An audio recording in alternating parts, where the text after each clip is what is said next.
Boa noite, colegas. O nosso grupo irá falar sobre o Daniel Libeskind.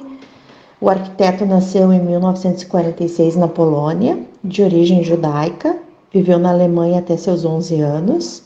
Por perseguição do comunismo, sua família mudou-se para Israel, onde ficaram por 2 anos, após se estabelecer nos Estados Unidos. Na adolescência, voltou-se à música, tornando-se um grande instrumentista, porém encontrou na arquitetura a conexão das duas artes. Formou-se em 1970 pela Cooper Union e fez graduação em História e Teoria da Arquitetura na School of Comparative Studies da Access University, assim tornando um conceito primordial para sua carreira a união de seus conhecimentos, onde a memória é a chave da arquitetura. Sem ela, não temos futuro. Casado com sua colega de trabalho, Nina Lewis, ele se torna professor em diversas universidades. Em 1989, após vencer o concurso de expansão do Museu Judaico de Berlim, retorna para a Alemanha, onde ocorre a transição de sua carreira de professor para artista. As características marcantes de seus projetos consistem em formas geométricas e ângulos, que se rompem em seu encontro, formando espaços vazios com cores, luz e sensações. Principais obras.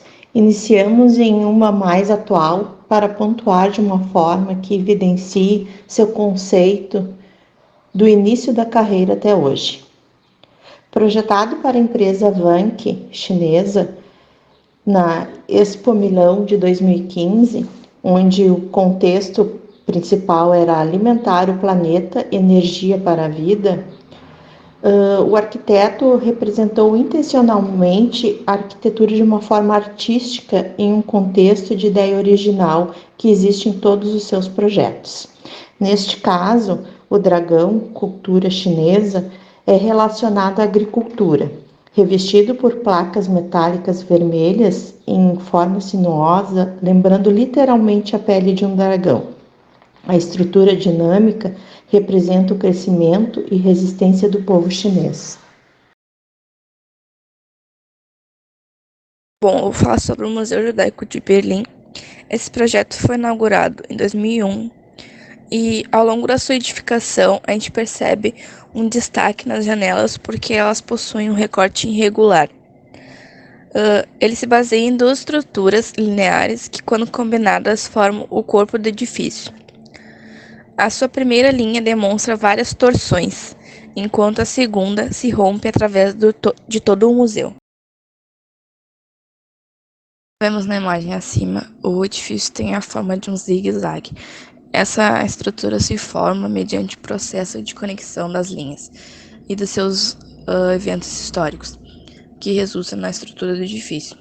Apesar da extensão que Libeskind criou, aparente como se fosse um edifício independente, não existe nenhuma entrada exterior formal a ele.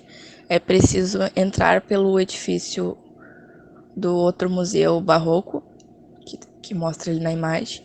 Assim, o passeio fica subterrâneo, que conduz até a escadaria principal do museu. Na imagem abaixo, a gente mostra uma das escadas do interior, que apresenta um jogo de escalas e luzes, conduzindo os visitantes através de espaços estreitos e obscuros, até espaços amplos e luminosos, fazendo assim um jogo de contraste.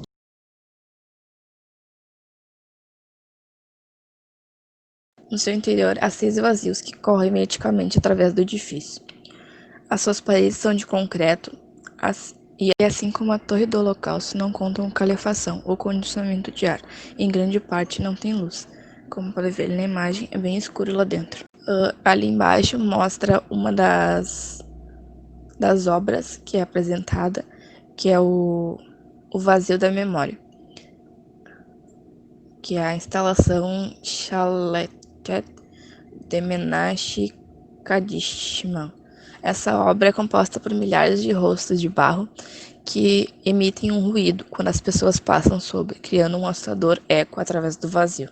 E esse último do vazio, que é o vazio da memória, só pode ser acessado fisicamente. Um fato importante é que a expansão do Museu Judaico é considerada a mais importante dentre suas obras, porque ela revela o lado emocional do arquiteto.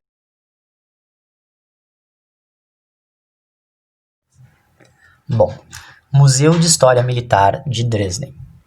Construído em 1897, o Museu de História Militar passou de arsenal saxão a museu nazista, museu soviético e museu do leste alemão, até que finalmente foi desocupado em 1989, condição em que permaneceu até que o governo viu o potencial de transformar a estrutura em um museu para a história militar de um país unido e democrático. A nova extensão lança uma nova luz sobre a violência, ao mesmo tempo em que toma uma abordagem antropológica, considerando as causas e os efeitos humanos. Uma frase do arquiteto sobre a obra. Eu queria criar uma interrupção ousada, uma deslocação fundamental, penetrar no arsenal histórico e criar uma nova experiência. No projeto de intervenção, deixa mais uma vez sua ideia desconstrutivista em evidência, ao atravessar uma enorme estrutura de aço e concreto através da fachada neoclássica, arruinando a simetria do antigo edifício. Projetando-se, a partir do volume do edifício, a extensão de 200 toneladas, conta com uma plataforma de exibição de 30 metros, que oferece vistas para a cidade histórica. O espaço de exibição de 2.000 metros quadrados o torna o maior museu da Alemanha, ocupando o título de Museu Oficial das Forças Armadas Alemãs, sobrevivente da guerra. O edifício não sofreu nenhum dano durante o bombardeio dos aliados na Segunda Guerra Mundial. Do colega terminar, eu queria falar que o Museu Judaico de Berlim e o Museu Militar de Dresden apresentam características em comum, por causa do seu design agressivamente vanguardista e das estruturas decididamente pré-modernistas. Eles exigem um foco emocional e intelectual renovado pela história, e ambos os museus têm como objetivo dar um sentido para a guerra, para a violência, para a destruição e para o ódio.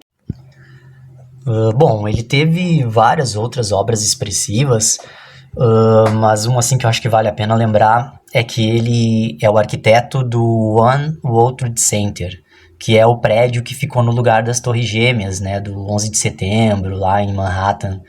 O edifício foi finalizado em 2014 e considerado o prédio mais alto dos Estados Unidos, o prédio comercial mais alto dos Estados Unidos. Também o Imperial Museu, na Inglaterra, e o Ontário Museu, em Toronto. Ele tem muitos outros projetos que seguem, né, mais ou menos a mesma linha, assim, né? Na grande maioria eles mostram o desconstrutivismo e vários ângulos, né? Ele tem uma frase que diz: minha obra fala de vida a partir da catástrofe. Então, na minha opinião, ele consegue fazer o que ele idealiza quando ele tem algo vanguardista ou destruído, e como que saindo da obra ou da ruína, ele constrói algo totalmente inovador e que dá a impressão de que, não sei, o futuro, a inovação estão saindo de dentro da obra. Essa é a minha impressão, né? Bom, esse foi o nosso trabalho. Boa noite a todos.